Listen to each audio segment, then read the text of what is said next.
I'm Greg Johnson, director of the Walter H. Capps Center for the Study of Ethics, Religion, and Public Life here at UCSB, and also professor of religious studies. It's really great to see you all here. We braved the rain, even though we had a promise of sun, so thanks for doing that. And I also appreciate it's the end of the quarter, that we're all worn down a bit, particularly you students. So again, thanks for being here. While I'm talking, please take a look at our spring events. Some of them are ones we're the primary sponsors of at the Capps Center. Others we're delighted to be co-sponsors of. Anyhow, a great roster of upcoming events. A few thank yous. First to Professor Joe Blankholm for organizing the visit of Professor Gorski, and to Dr. Dusty Hosley and Leilani Calkins at the Capps Center who've organized this for us. I'd like to thank our co-sponsors, Departments of Religious Studies and Sociology, and the Humanities and Social Change Center. A land acknowledgement, we are of course on Chumash lands here at UCSB. Chumash peoples are alive and well and among us. We need to do better as an institution to honor their presence and perpetuate their futures. Now to our guest, Philip Gorski. In addition to having graduated from Deep Springs, is Frederick and Laura Goff Professor of Sociology and Professor of Religious Studies at Yale University, where, among other duties, he convenes the Religion and Politics Colloquium at the Macmillan Center. Dr. received his PhD in sociology from UC Berkeley in 1996. Before arriving at Yale in 2004, he spent the first part of his career at University of Wisconsin-Madison. Along the way, he has had visiting positions at a number of prestigious institutions. Dr. Gorski is a comparative historical sociologist with strong interests in theory and methods and in modern and early modern Europe. His empirical work focuses on topics such as state formation, nationalism, revolution, economic development, and secularization, with particular attention to the interaction of religion and politics. Dr. Gorski is a prolific author of books and articles spanning a range of topics, some of which touch rather close to our current cultural predicament, including his recent co-authored book with Samuel Perry in 2022, The Flag and the Cross, White Christian Nationalism and the Threat to American Democracy. You might know, Phil, that Sam was here just as the book was coming out, and that was great to have him here at that moment. We were all hoping that moment was receding. Alas, looks like it's not. Nothing against Sam. He gave us more the quantitative side, as you might imagine. Many wonderful graphs and lots of details and facts. I think rounding out the picture from your perspective is much needed. Prior to that book, in 2017, he published American Covenant, A History of Civil Religion from the Puritans to the Present. Earlier in his career, he co-edited Max Weber's Economy and Society, A Critical Companion. And his first book came out in 2003, The Disciplinary Revolution, Calvinism, and the Rise of the State in Early Modern Europe. His talk today is Disenchantment of the World, or Fragmentation of the Sacred. Please join me in welcoming Philip Gorski.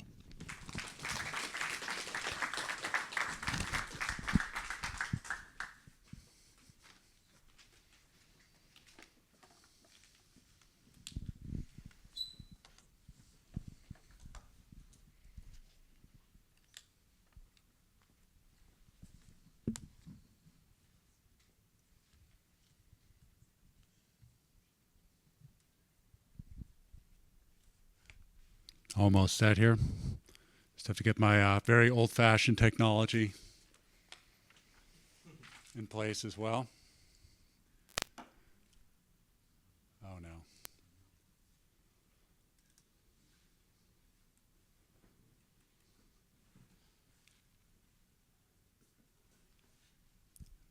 Should probably just pull it out and plug it in again.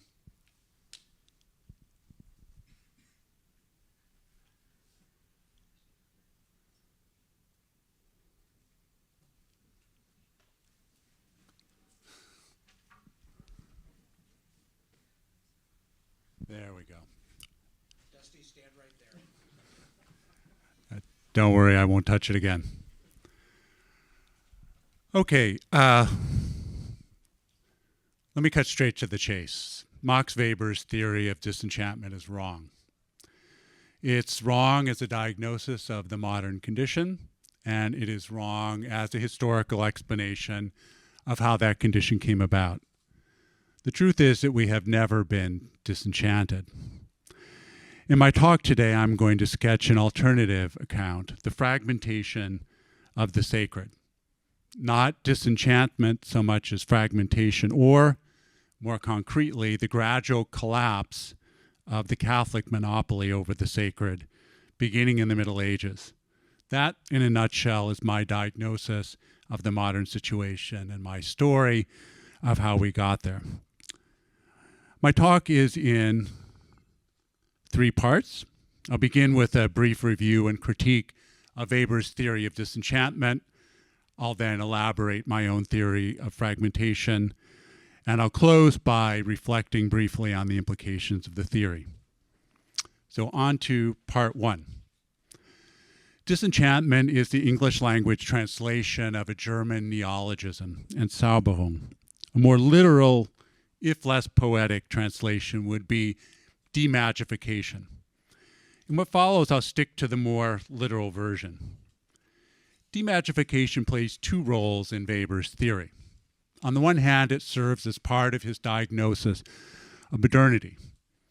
Here, the contrast is to the animated cosmos of the ancient Greeks, a world that was full of life and of meaning and gods and fates, in contrast to the material and mechanical universe of Western modernity, which is dead and devoid of meaning, or rather of any objective meaning grounded in an external source. Whatever meaning there is, says Weber, is subjective. It comes from within. Demagification is also an explanation of modernity. And here the contrast is between magic and religion, or more specifically, between magical and religious forms of social action. Magical action in Weber's theory has 2 defining characteristics. First, it is oriented towards this worldly ends, life and love, wealth and progeny, and so on. Second, magical action enlists non-human powers, gods, spirits, forces, and so on. Now, Weber never defined religion explicitly, but he did define it implicitly, in opposition to magic. Religion is a form of social action oriented towards otherworldly ends, salvation, nirvana, and so on. A form of action that involves ethics rather than ritual, inner dispositions rather than external powers. Demagification is closely connected to 2 other master concepts in Weber's work, differentiation and rationalization. The emergence of religion in Weber's sense goes together with the differentiation of the cosmos into 2 ontologically distinct domains, the mundane and the supramundane, or in colloquial Christian terms, heaven and earth. This fracturing of the world, argues Weber, creates tensions within the world that then catalyze further processes of differentiation, ultimately giving rise to no less than 7 distinct value spheres or life orders, namely religious, familial, political, economic, scientific, aesthetic, and erotic. Each sphere or order is in turn composed of 3 components: an ultimate value, such as salvation or power or beauty, a class of experts or virtuosos who interpret and embody this value, and followers or lay people under their supervision and control. The differentiation of the value spheres creates the context for processes of rationalization. Rationalization, as Weber understands it, can take 2 basic forms. Substantive rationalization, which involves the gradual articulation of an ultimate value and its differentiation from other competing values or ends, salvation versus wealth or power versus beauty. Formal rationalization, which involves the technical refinement of the means to these ends, whatever they may be. Weber weaves these three concepts together into a historical narrative that explains the rise of Western modernity. It begins with the Hebrew prophets. They first developed a religion of ethical monotheism. It then continues with Pauline Christianity, which universalizes ethical monotheism by extending it from the Jews to the Gentiles. Roman Catholicism in this narrative temporarily reverses the trend towards rationalization. It reverts to a magical form of Christianity. The final breakthrough comes with the Protestant Reformation, specifically its Calvinist form, with its radically transcendent God and its deeply ascetic morality. Then the personal God of Western Christianity is gradually displaced by the impersonal orders of modern society, the value spheres. Now, Weber himself rarely used the word secularization, but Karl Jaspers, Peter Berger, Charles Taylor, and others did. They then elaborated a theory of secularization around Weber's three master concepts of disenchantment, differentiation, and rationalization. So, what's wrong with the theory? Well, for starts, magic, even in the narrowest sense, is certainly not disappeared. It pervades secular culture in various forms, from spirituality to astrology to wellness. It also pervades religious cultures as well. Think here of Pentecostalism and the prosperity gospel. The most that one can perhaps honestly say is that the forces invoked in modern-day forms of magic are often impersonal rather than personal ones. Energy and life force and inner power and so on. And it should be added that the penumbra of magic extends deep into secular popular culture, even into popular science. Think of wellness or cosplay or divas or ufology, just to name a few examples. Weber's claims regarding the disenchanted character of Puritanism are also badly mistaken. Contemporary historians of Puritanism have amply demonstrated the ongoing importance of magical thinking and practices even within the Calvinist milieu. And to the degree that the Puritans and other religious reformers did succeed in expelling some forms of magic from the churches, they simply ceded control of it to non-clerical movements and subcultures. Surely it is no accident that modern forms of esotericism arose precisely in the Calvinist regions of Europe.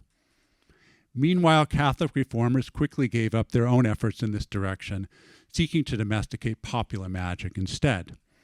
Even the Freemasons, these supposed avatars of Enlightenment rationality, engaged in their own forms of quasi-magic ritual.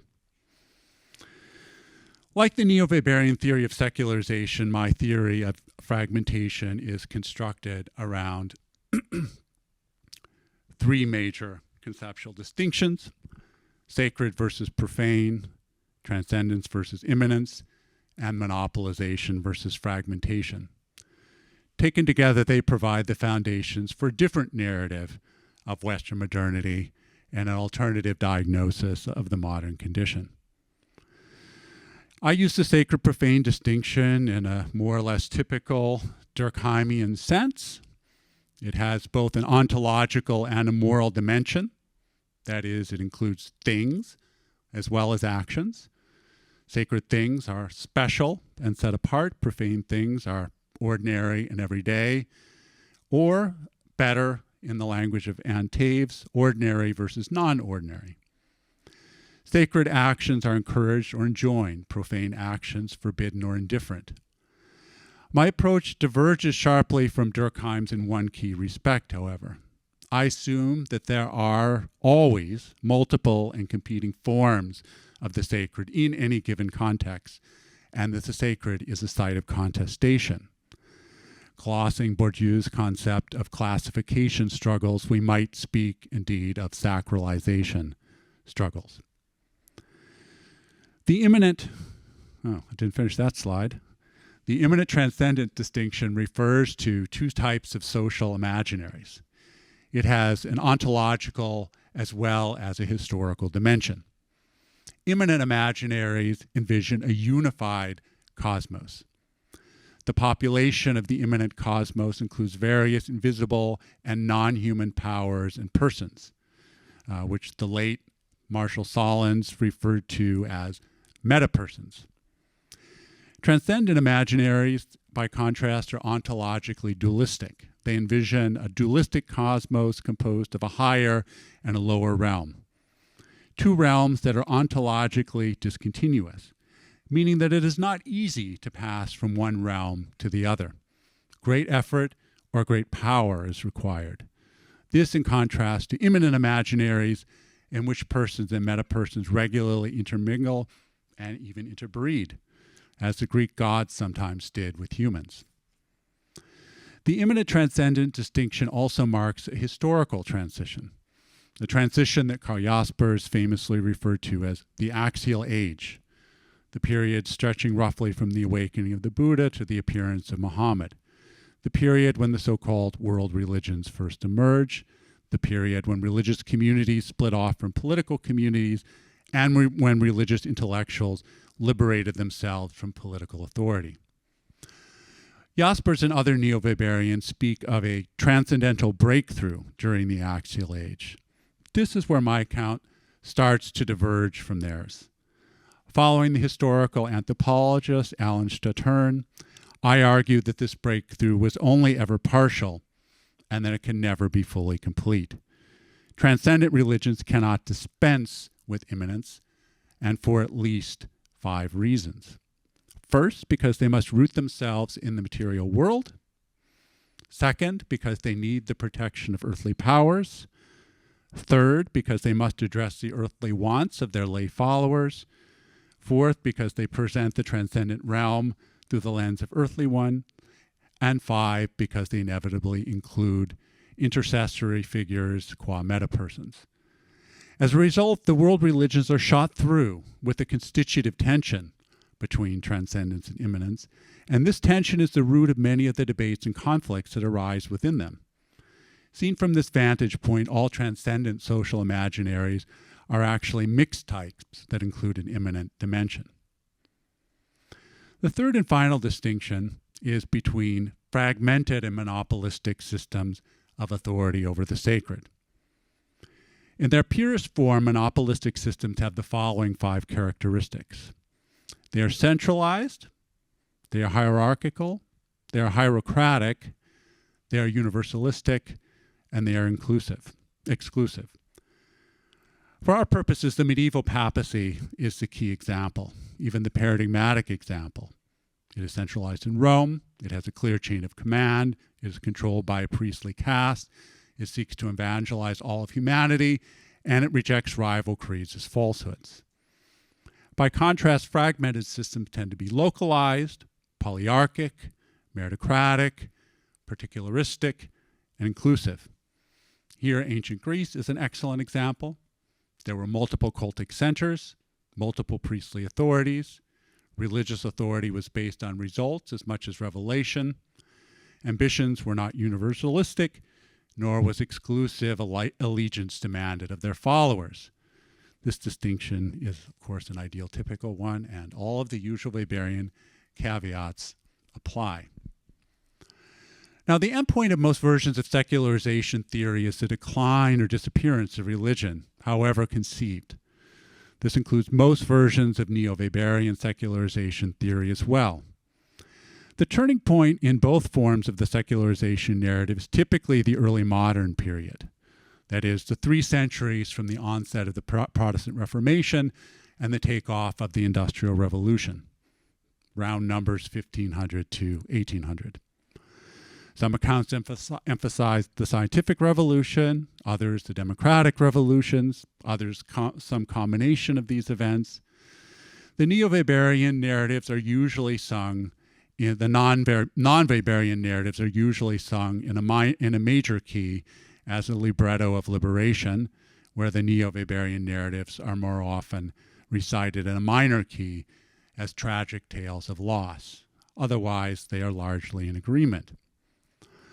Both versions of secularization theory are inadequate and for much the same reasons.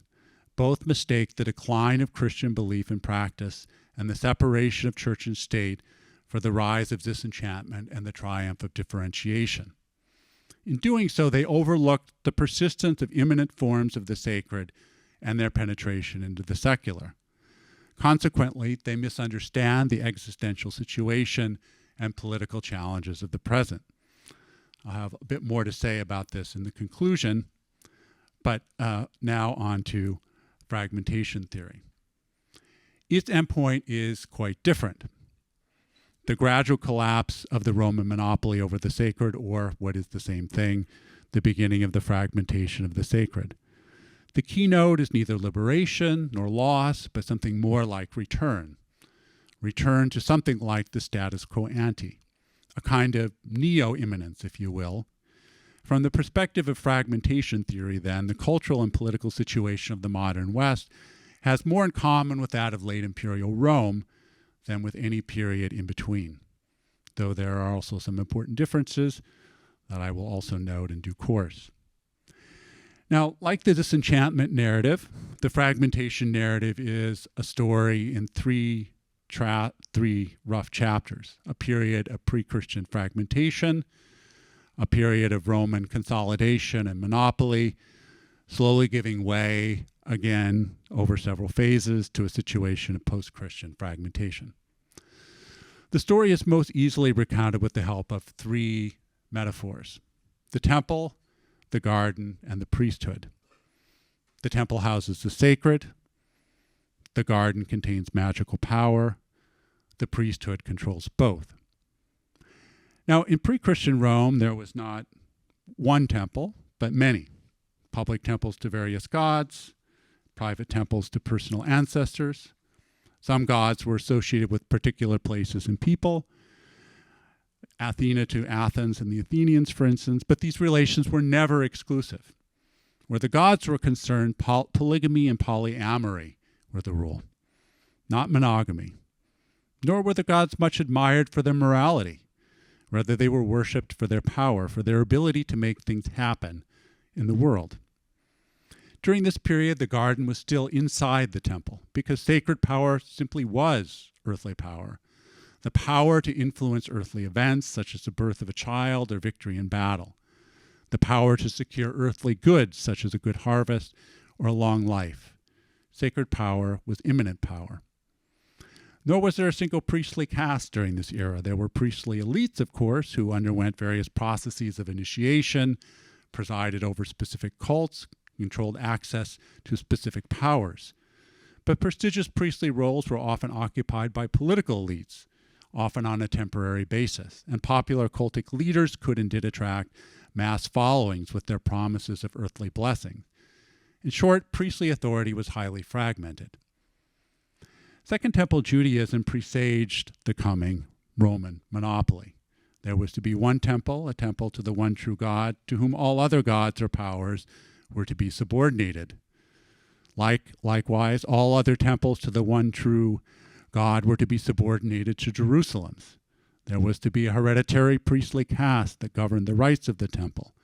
Laymen could not act as priests any longer.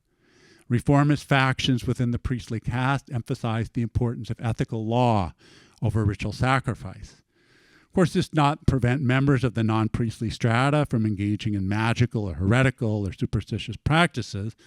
The Hebrew scriptures and histories abound with their stories, but it was the emergence of a transcendent ethical monotheism which transformed these practices into magic, heresy, and superstition in the first place.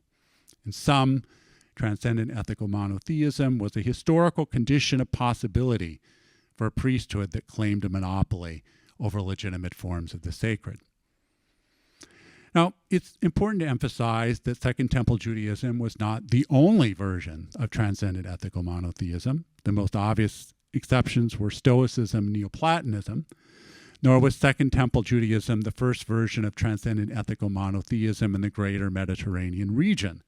That honor arguably belongs to the short-lived sun cult of the Egyptian pharaoh Akhenaten. However, the religion we know as Christianity arose first as a movement within Judaism. As such, it is that version of transcendent ethical monotheism that is at the root of modern Western culture and religion. that Roman Christianity would eventually achieve a monopoly of this sort in what became the West, or would at least claim such a monopoly, this was the result of a highly contingent series of developments. Amongst others, the rapid spread of the Jesus movement under the protective umbrella of the Pax Romana, the conversion of the Emperor Constantine to Christianity and the gradual imposition of Christianity throughout the Roman Empire, the collapse of the Western Empire and the growing role of the Roman Church and its episcopal hierarchy and the governance of post-imperial Western Europe. The result was a consequential and, in my view, unique situation. A single hierarchical and hierocratic organization, relatively autonomous from worldly powers of princes and warriors, that could effectively claim a monopoly over legitimate forms of the sacred within a particular territory. Nowhere else in world history, so far as I can tell, do we find a parallel situation. Of course, claiming a monopoly and achieving it are two different things. The monopolization process was not the work of a century, but of a millennium. The millennium stretching roughly between Emperor Constantine and Pope Nicholas II. During this period, the sacred was concentrated in and around the temple. More specifically, in and around a hierarchically organized and homologously structured network of churches centered in and dependent upon Rome. Consider ritual life. In the pre-Christian empire, even in the early Christian empire, life cycle rituals governing birth, marriage, and death were under the control of the family and were celebrated in private.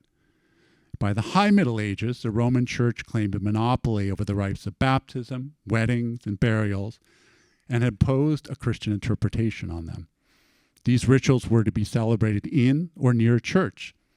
Baptism at the baptismal font, marriage on the church steps, funerals in the adjacent cemetery. This was a gradual process not really completed until the scholastic era in both theory and practice. The concentration of ritual life in and around churches went hand in hand with the monopolization of sacred power by a priestly caste. The caste-like character of the Catholic priesthood was a product of the so-called Gregorian reforms of the 11th and 12th centuries. They abolished, or at least stemmed, various abuses and corruptions. Clerical marriage gave way to clerical celibacy. Power over priestly appointments shifted substantially from princes to popes. The ordination ritual was included among the 7 sacraments of the Roman Church. The new priestly caste effectively claimed control over churchly rituals and sacraments. The concentration of the sacred in the church and the monopolization of access to the sacred in the priesthood went together with a third process. Let's call it the domestication of the garden, or what is the same thing, the Christianization of sacred power under the supervision of the clergy. No one at this time denied the existence or importance of immanent forms of sacred power, least of all the clergy. Rather, the effort was to Christianize and control it, and where that was not possible, to simply weed it out. Much was written about the various forms of immanent powers, angels and demons, white and black magic, natural and supernatural magic, and so on. But the goal was domestication and control, not exclusion or suppression. Now, that is not the usual interpretation. The modern historiography of Western Christendom is full of titillating tales about medieval magic, superstition, and heresy. Likewise, of binary distinctions between pagan remnants and true Christianity, or official religion and popular religion, or false and true religion. In truth, none of these distinctions really carry water. Now, it is true that a reformist faction of the Catholic clergy, including the popes, rearticulated a more fully transcendent vision of the Christian cosmos during this period, a vision that emphasized divine omnipotence and a sharp line between God and humanity. And it is also true that this reform drive raised questions about the status of various practices and rituals and their relationship to Christianity. But the answer to that question was usually domestication, not exclusion or suppression. There was, of course, exclusion, including violent exclusion of Jews and Muslims, and also of so-called heretics, and indeed of any group or movement that challenged or rivaled Christianity's claim to universality and exclusivity, but this too was just another facet of the process of monopolization. The monopolization process probably reached its apogee sometime around the year 1200. It was then followed by repeated waves of fragmentation that have continued to reverberate right up to the present day. In fact, the first wave of monopolization was already gathering force as the final wave of monopolization was cresting. Some sources of that first wave originated within the Roman Church itself. There were, to begin, new monastic orders that did not fit into the Church's diocesan structure or its episcopal hierarchy. There were also lay movements of various kinds that challenged the monopoly of the priestly caste. Lay confraternities challenged the concentration of sacred spaces and rituals, for example, and female beguines challenged the male monopoly over sacred personhood.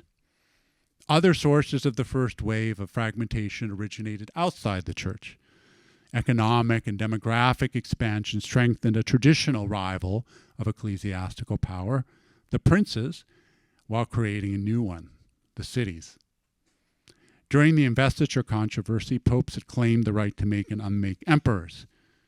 Just 2 centuries later, the tables were turned. During a series of papal schisms, emperors and kings claimed the right to make and unmake popes.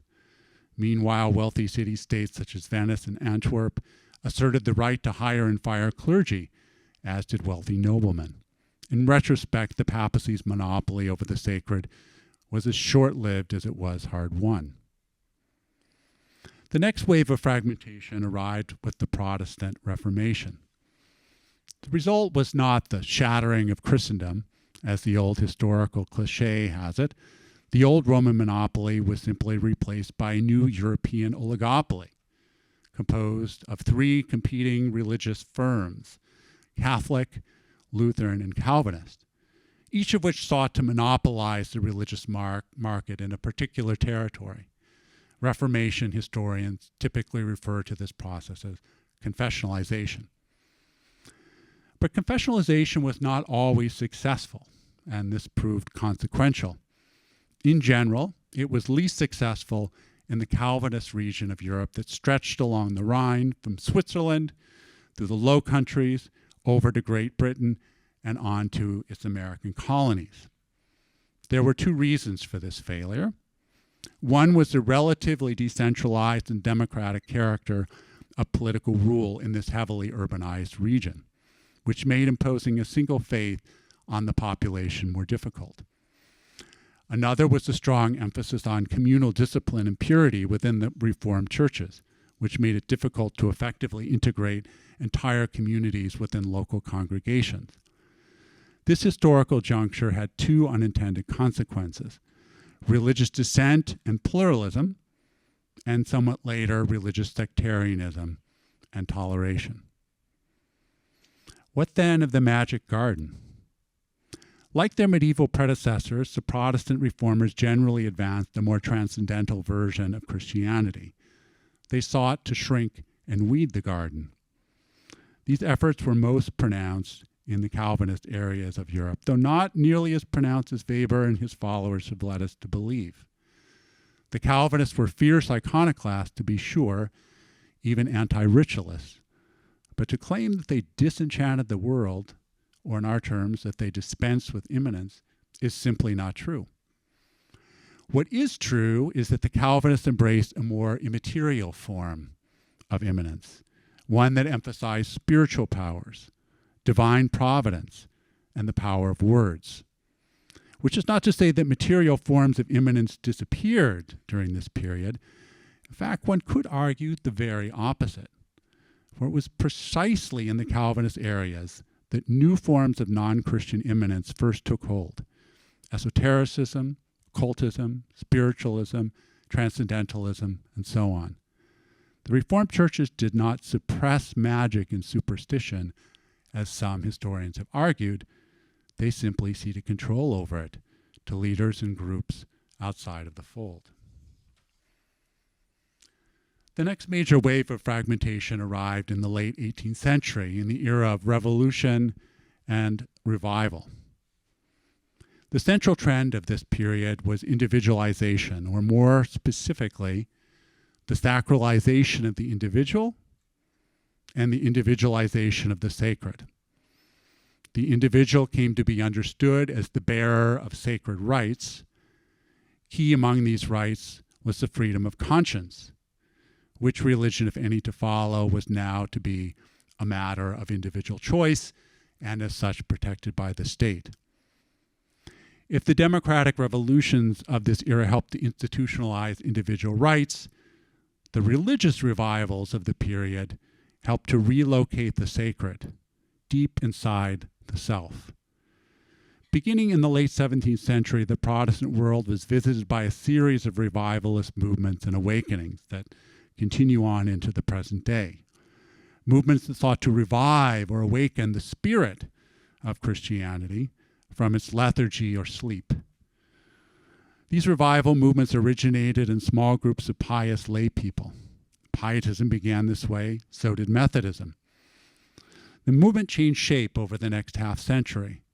Small gatherings gave way to mass revivals, large multi-day affairs, often held outdoors, usually advertised in advance, and typically headlined by itinerant charismatic preachers, men like Jonathan Edwards and George Whitefield. Revivalist Christianity was a matter of individual emotion and experience, or, as we now say, a religion of the heart. The next wave of fragmentation crashed ashore during the 19th century. The central trend during this era was hybridization, the combination of Christian and non-Christian fragments of the sacred. The driving forces behind this process were the Industrial Revolution and colonial expansion. Of course, European colonialism was nothing new by this time, but the invention of the steamship and the railroad accelerated colonial expansion and deepened intercultural interaction. People, things, and ideas could now circulate faster and further, and this included religious ones. The result, however, was not simply the imposition of Western religion on non-Western peoples, rather a complex intermixing of European and non-European beliefs, rituals, and artifacts. Consider the example of Hatha Yoga, the most popular form of yoga practice in the contemporary West. It is often presented as a secularized or watered-down version of an ancient Indian religious practice. In fact, nothing could be further from the truth. In reality, it was a hybrid of Greek dance, Western calisthenics, and postural yoga that originally crystallized in the West and was then re-exported to India with the help of Indian gurus. Nor should hybridization be understood solely as an intermixing of Western and non-Western religions. Consider the example of mindfulness meditation, a complex amalgam of Buddhist and Hindu beliefs and practices, which also comes in medical and therapeutic variants that have been validated with the tools of Western science. More, it has been adopted not only by many Christian and Jewish people and groups, but also by corporate HR and PR departments as a means of showing concern for the spiritual welfare of employees, while, of course, also increasing worker productivity. The Western world is now being buffeted by yet another wave of fragmentation. The central trend in the present era is towards the fragmentation of experience itself, including experiences of the sacred. The key drivers of this latest wave would appear to be two: the invention of the internet and the expansion of the attention economy. Here, German social theorists' theory of resonance helps us to see what is going on. To recall, Rosa distinguishes three different axes or types of resonance: horizontal, diagonal, and vertical. The horizontal dimension involves resonance with other people, individually or collectively. The diagonal dimension refers to resonance with objects, whether natural or man-made. And the horizontal dimension the vertical dimension denotes resonance with a sense totality, be it natural or supernatural. One might perhaps add a fourth or circular dimension of resonance as well, a feeling of resonance with one's own true or best or highest self. The important point here is that religious rituals such as the Christian liturgy created a context in which all 3 or 4 dimensions of resonance can potentially come together and coincide, and which they become attached to particular times, places, people, and things, and to exemplars of the good life and principles of justice. Rituals focus collective attention. By contrast, social media and the attention economy splinter and disrupt experiences of the sacred. Let me briefly sum up this historical narrative once again in terms of my 3 metaphors of temple, garden, and priesthood. We begin in an age of immanent pluralism. There are many temples, many priests, no boundary between the temple and the garden. This is roughly the situation in pre-Christian Greece and Rome. Indeed, it's the default situation in this historical era. Then comes a period of incipient transcendence, which takes the form of ethical monotheism. A central temple claims a sacred monopoly in Egypt or later in Israel. The temple is presided over by a priestly caste which seeks to fence in and control the magic garden. Next comes a period of transcendent breakthroughs during the so-called axial age, which takes different forms in different places. For a series of highly contingent reasons, Christianity becomes the dominant form of ethical monotheism in the Roman Empire. Over the course of a millennium, Roman Catholicism gradually achieves an effective monopoly over the legitimate forms of the sacred within what remains of the Western Empire. There's a central temple with an ample magic garden controlled by a unified priestly caste. This, to emphasize, is an exceptional situation. Nowhere else in the world does the sacred come under the control of a single hierarchical, hierocratic organization that advances a universalistic and exclusionary understanding of the sacred. But this sacred monopoly begins to fall apart almost as soon as it is achieved. By the 13th century, rival centers of economic and political power are challenging the monopoly. At the same time, new movements arise within the organizational cracks in the church itself. It begins to splinter from within. Next comes the Protestant Reformation. Monopoly gives way to oligopoly. Multiple and competing centers of sacred power emerge. There are 3 temples instead of 1 in Geneva, Wittenberg, and Rome. The Roman temple retains, even expands its magic garden. The Calvinist priests in charge of the Genevan temple imagine an invisible garden composed of pure spirits. As a result, other would-be priests gradually colonize and replant the old garden with various forms of material magic. The age of revolution and revival opens the market age in Western religion. There are now many temples, many gardens, great and small, and many would-be priests in search of customers. Most claim to be Christian, but not all. The age of colonial expansion and the Industrial Revolution leads to a global market in the sacred. Gurus and entrepreneurs import and export, assemble and disassemble and reassemble, mix and match fragments of the sacred from around the world, creating new products and marketing them to new clienteles. Some of these fragments are still labeled religious, others secular, still others spiritual. For many, what remains of the temple is now located within the recesses of their own hearts, and the boundary between the temple and the garden has all but disappeared. Let me now conclude. The fragmentation narrative leaves us with a very different sense of the present and its relationship to the past than the disenchantment narrative. The disenchantment narrative suggests that Western modernity is exceptional in its secularity. It is a narrative of the world we have lost, a story infused with a sense of nostalgia or even of tragedy. It implies that the greatest challenge we face today is a loss of meaning or even of outright meaninglessness. It paints a world of relentless rationality and soulless systems, a world that is nonetheless exceptional in some way, or at least ahead of everyone else. Orthodox secularization narratives simply give this story a more positive twist.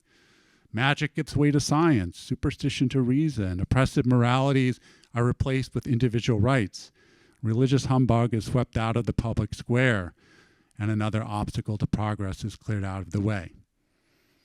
I don't know about you, but this is not the world I see out there right now. The fragmentation narrative paints a very different picture. It suggests that Western modernity is normal in its pluralism. It is a narrative of return, a return to a status quo ante. Because in many ways, modern Western culture more nearly resembles early Christian Roman culture than anything in between. There are multiple and competing visions of the world, offering various mixtures of transcendence and immanence, but with immanence being the main ingredient in most. But transcendence may be on the wane rather than on the rise. That is perhaps the key difference, and time will tell. Be that as it may, it is a world that is neither exceptional nor ahead, just normal, at least by world historical standards. Of course, to say that this world is normal is not to say that it is happy, just that its challenges do not stem from disenchantment. Existentially, the problem is not so much a loss of meaning as an abundance of meanings. No, meanings are readily available to anyone who seeks them.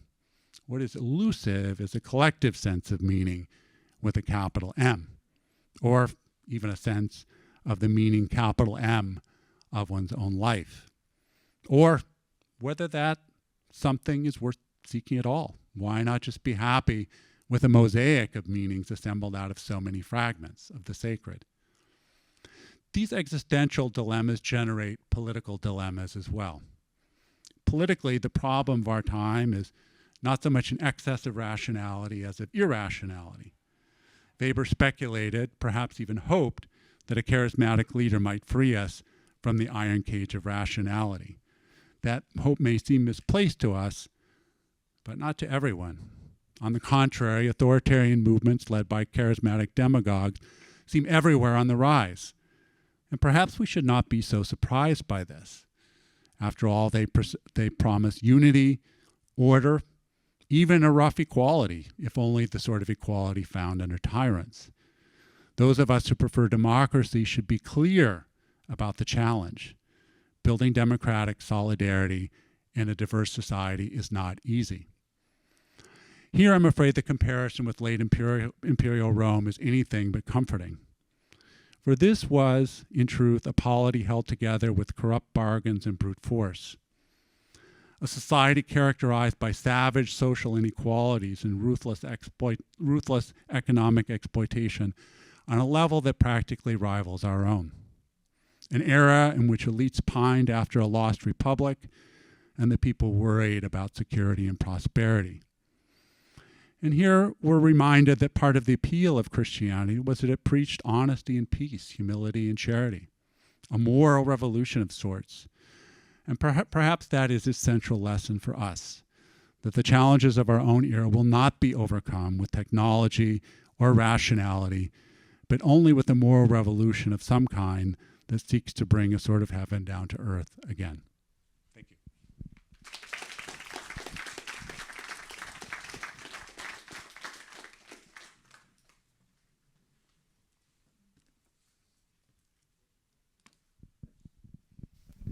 We'll open it up to questions now. And if you'd like to ask a question, please just raise your hand. Since we're video recording this event, we'll ask you to speak into the microphone and bring the microphone right up to your mouth here. I saw a first question here, and I'll come back here for the second.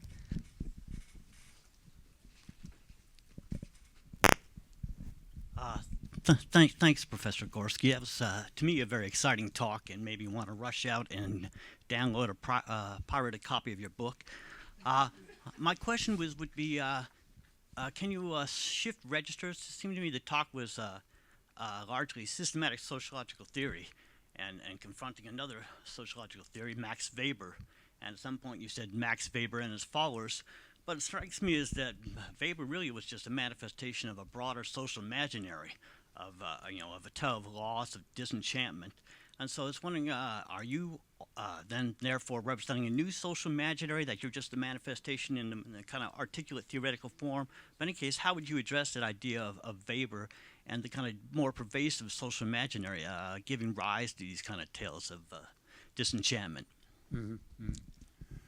So I think you're absolutely right that we sometimes credit a particularly prominent thinker with an idea that was very much in the air within a particular milieu, and that is certainly true in the case of Weber. I think this is one reason why it has been so much difficult even to really chase down the origins of the disenchantment concept itself. There are various instances and examples that are cited, but it's been very difficult to really, find its kind of fons et origo, so to speak. I think there are particular reasons why the Weber's theory of differentiation, disenchantment, and rationalization probably appeared particularly plausible to many intellectuals in that historical moment. This was, for example, the period when separation of church and state was being constitutionally and legally codified in many parts of Europe, right? This is, of course, also a period of before the kind of quantum revolution and before the ascendancy of the biological sciences in the 20th century, which challenged the kind of more mechanistic and deterministic and calculable understanding of the world that really underwrites Weber's entire theory of disenchantment in the first place. This is, of course, also a period of when, various expert cultures and elites are really emerging within the university and within European economies. And so there's a whole host of historical reasons why I think that this imaginary probably seemed particularly plausible to Weber and people in his milieu. And it may turn out in retrospect that that sort of alternative story that I'm telling here will turn out to be equally just reflective of a particular historical moment, which will look like an anomaly when seen in a longer historical perspective. But as Weber himself would always argue, our theories of culture are always written from out of the concerns of the present. And this is, in some sense, my own effort to understand some of the sort of peculiarities of our current moment, I think, bedevil us all and puzzle us all a little bit. The pervasiveness of conspiracy theories, the sort of spread of kind of spiritual and quasi-magical practices. Hey, you can order spells online these days, I'm reliably informed, sort of as kits on Amazon and Etsy and so on.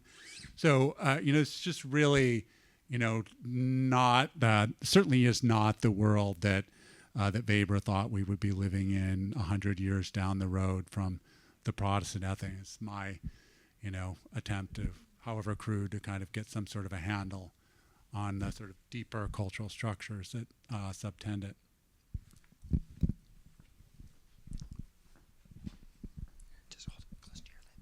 Thank you, Phil, for this great talk. It was really intellectually exciting.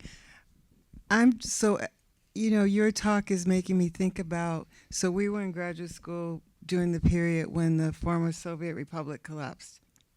So my question has to do with, can you help us understand how the geopolitical realignments in terms of power, because some people would say we're in a period right now where we're seeing the collapse of the American empire, which represents itself as Judeo-Christian. So could you comment on how your discussion of fragmentation relates to the increasing number of non-Christians in the U.S. polity, the way that they're kind of involved with the fragmentation of the dominance of Christians in the U.S., because we don't actually have a separation of church and state when we think about the domination of Christians in the legislature and on the court. So I was thinking about that tension in our legislative system in terms of Christian domination and the fact that the courts don't represent the actual diversity, the religious diversity of the population, if that's making any sense. Yeah, no, totally. Very good questions. So empire, geopolitics, and the courts, I'm tempted to think that the kind of hyper-pluralism that we see, especially, but not only in the United States, is quite typical, actually, of, late imperial formations, precisely because, this kind of creation of, Pax Romana, now Pax Americana, Pax Britannia, facilitates the circulation of people, things, and ideas now, just as it did in the days when Christianity spread throughout the greater Mediterranean region. So I think that's correct. I had not really thought, though, about the sort of geopolitical dimension of it. I mean, the way in which, and I think you're right about this, the way in which the dualistic character of the Cold War geopolitics, in some sense, internally stabilized certain cultural formations within the United States and more broadly within the West. I think that's right. That's a really great insight. As to the courts, I mean, that brings me a little bit more to the last book, the project, the flag and the cross, and the left has just been out hustled, not organized. What can I say? Listen to the latest 5-4 podcast on the history of the Federalist Society. This is a 50-year project that's come to fruition. Though I realize that you're asking a kind of a larger question about, what does the separation of church and state really mean? That, of course, is and always has been one of the most fraught questions in constitutional interpretation. No court has ever advanced a truly concise and satisfactory formula for drawing that line.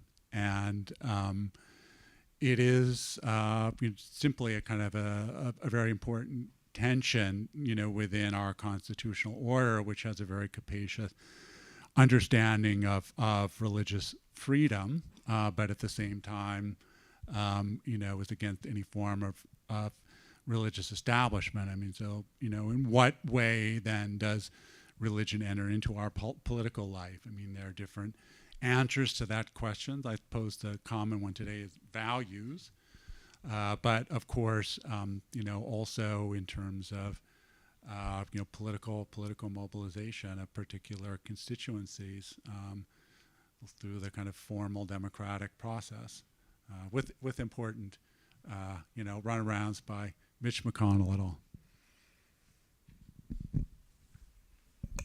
Thank you. Thank you very much. A question, maybe moving a little bit away from the political and societal considerations of your model.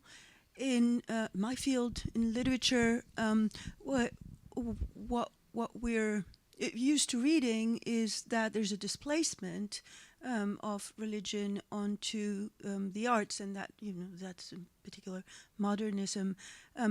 Is there a place for this kind of phenomenon in your model, or do you consider it simply one of the multiple fragments? So I think that is absolutely right, and I would completely embrace that interpretation.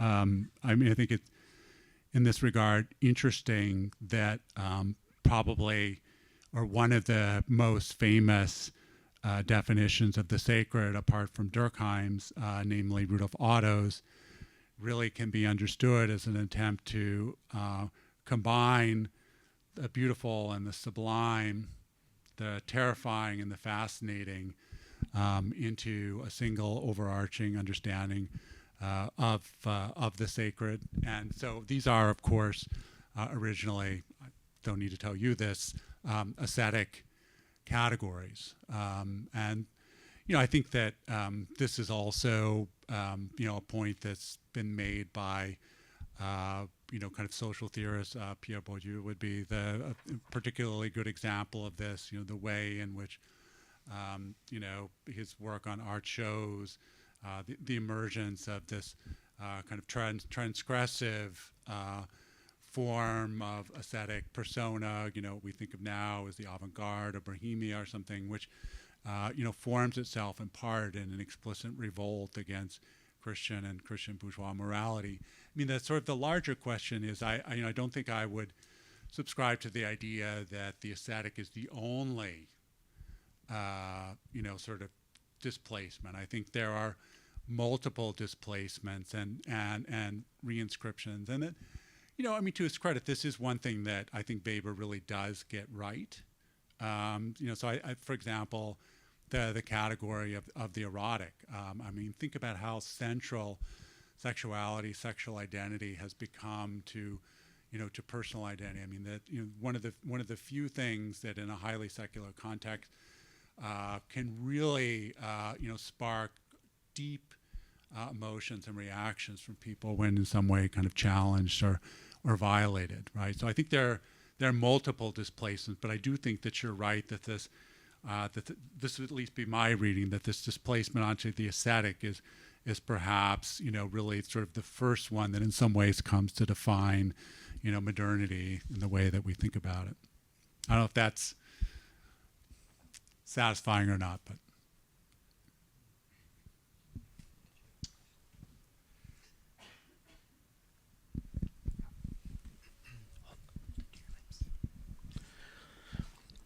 What I'd like to raise with you, I guess, is that I think it's inarguable in our current society, there are divisions that are evident everywhere.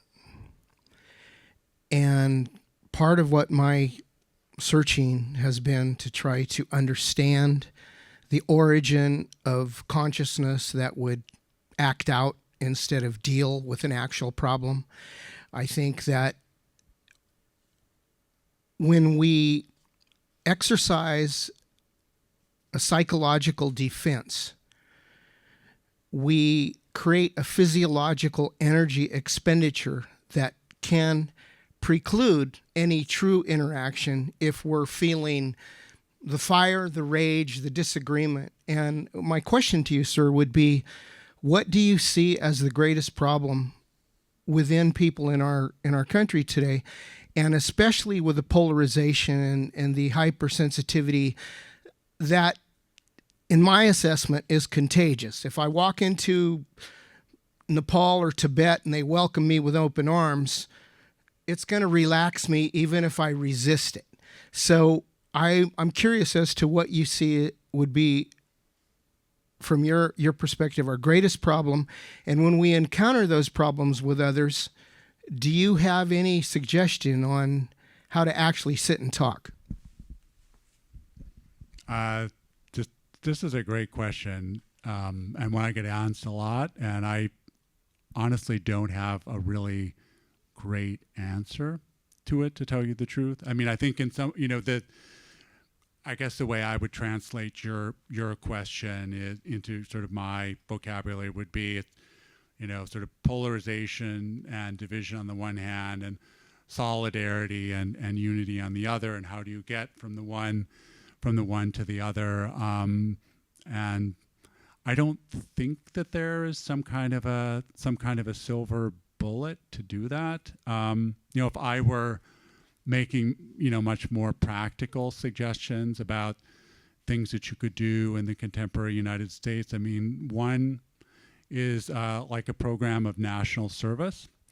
I know this sounds crazy, but having a bunch of people who are 18, 19, 20, like spend a year or two doing some kind of project together that was for something that was understood to be for the collective or communal good, and not having any opt-outs or exceptions, so that you would really bring together people from very diverse backgrounds and regions in the United States. I mean, would be in a way to sort of gloss William James, kind of the moral equivalent of war. I mean, I do think that one of the things that created at least some degree of solidarity in sort of mid-20th century America was the experience of the war efforts. I mean, not that I'm wishing for another war. I would rather have a kind of a moral equivalent of war than war itself, though who knows where we're headed these days.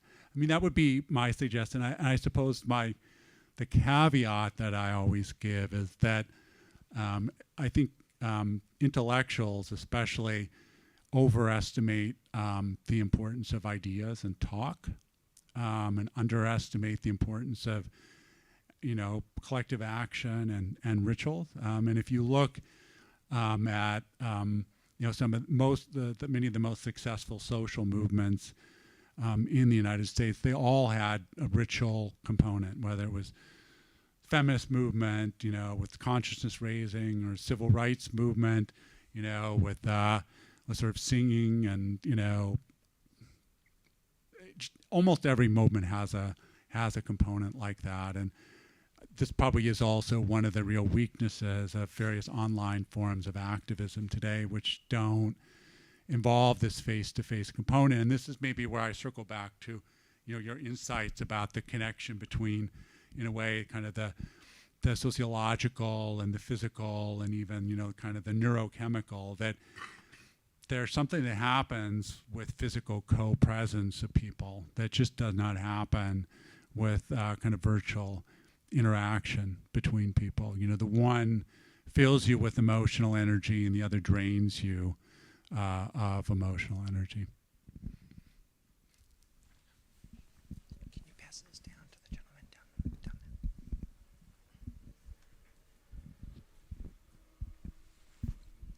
So quickly, you talk about fragmentation, and you can see things get more and more disparate. One religious, then the tree keeps branching and branching and branching, and now the amount of people who it's so fragmented, but then also you can see more and more all the BS that goes on in religion. So you've got tons of people that would identify as nuns or non-religious but spiritual. What would you see as kind of the future of quote unquote religion versus what is that? People kept maybe finding different forms of religious expression, but religious expression seems to kind of be waning significantly, but not the search for the sacred. So what would you see maybe moving forward, the next fragment? Well, social scientists are much better at explaining the past than predicting the future. So, I wouldn't make any really strong claims. I mean, I do think that we are in a period of genuine ferment, inside the churches, outside the churches, within secular culture, sort of new communities, new movement, new ideas are forming. And I think, many that are things that are happening that just haven't even shown up on the radar screen of scholars like myself yet, things that will look obvious 20 or 30 years from now. But I do think that the one thing I would say is that experiences of sacrality will continue to be sought and found and incredibly important and formative, and those may take a fully humanistic form, or they may take a form that still looks religious to us in some sense, and anything in between. But like anything really much more concrete than that, I would be hesitant to say, looking very far past my nose. Are you wrapping up? We'll take yours, and then I saw a hand over here. We'll take the last two, and then we'll give our guests dinner. Yeah, well, first of all, thanks for the wonderfully rich talk. of course, you're a significant Weber scholar, and I am not, so I'm hesitant to express a bit of resistance.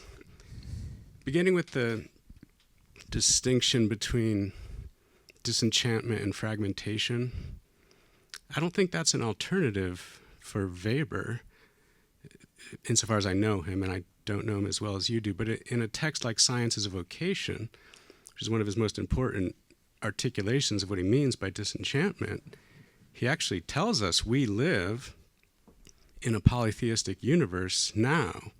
We live in a world of competing value spheres which stand in relation to one another as competing gods. And we all now, because we don't live under a religious monopoly, live as individuals needing to choose, to pick and choose among these competing value spheres more and more as individuals and in, intimate private contexts, which sounds to me exactly like the sort of thing you're pointing to in your narrative.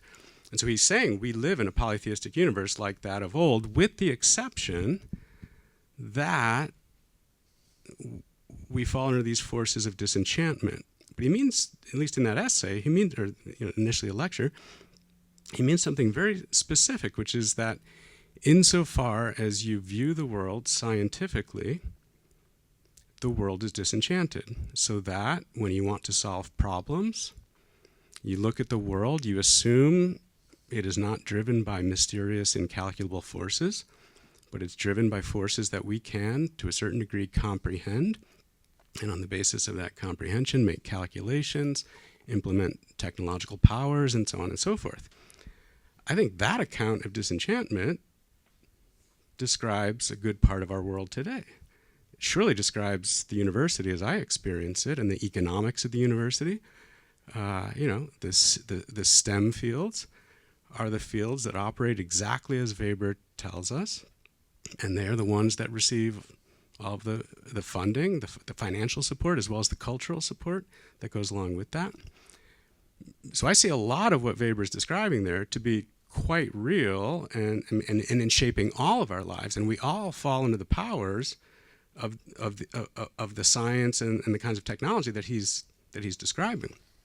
And it seems to me a lot of the kind of ferment that you can see out there that might seem to contradict the thesis of disenchantment could be understood in various ways as a reaction against the sway of that modern science and those technologies and their incapacity to answer the questions of meaning and value that are so fundamental to all of us, which Weber, I think, is quite good at addressing. And I mean, he's quite modest in his view of science.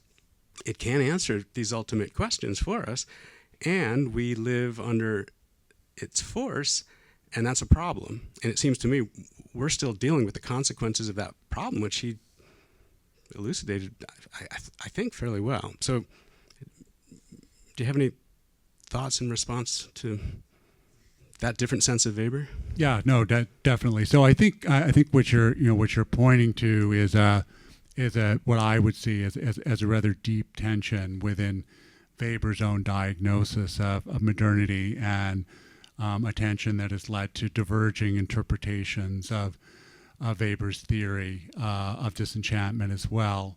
So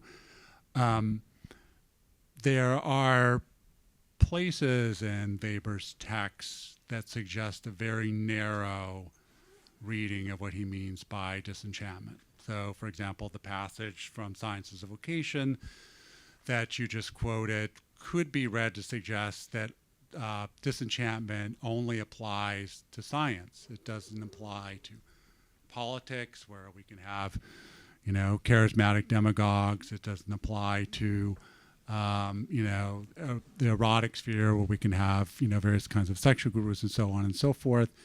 There is, also potentially narrow reading of what he means by disenchantment within the religious sphere as well. So, if you do a close comparison of the 1905 original version and the 1920 revised version of the Protestant ethic, the places where disenchantment is added in, it seems to refer at least with reference to the Puritans, only to the sacraments, the disenchantment of the sacraments. So that's sort of the narrow reading. But there's also another reading which is possible and I think supported, by the text and the sort of larger context, and that is, that disenchantment in the sense of demagification is contrasted by Weber and others to this kind of pre-Christian Greek cosmos, where the entire universe is thought to be filled with magical powers.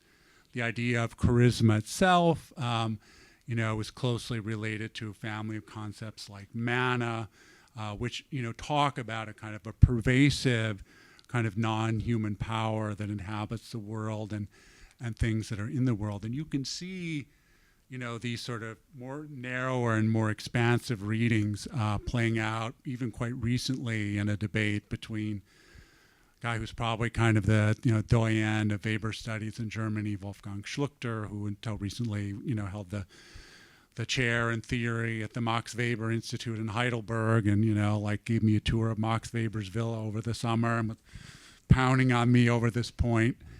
And then my good friend Hans Joas, who's probably also one of the most prominent, not Weberians, but just German social theorists, who says no, this is not correct. Weber meant something much more expansive by disenchantment. He's talking about the disenchantment of culture across the different spheres. He's not just talking about science or even about religion. And I think you can even see this tension a little bit in that famous closing passage from Science as a Vocation, where he kind of quotes James Mill and talks about the polytheism as a sort of more adequate interpretation of contemporary culture. So there, on the one hand, he talks about sort of impersonal orders, right? What he means by polytheism isn't literally, immanent meta-persons. What he means is simply these ultimate values which structure these 7 value spheres or impersonal orders. And yet, 3 or 4 sentences later, he talks about finding the daemon, again, citing the Greek, which is this sort of, this spirit, that is thought to accompany each human being and embody in some sense their true essence. So, which is it?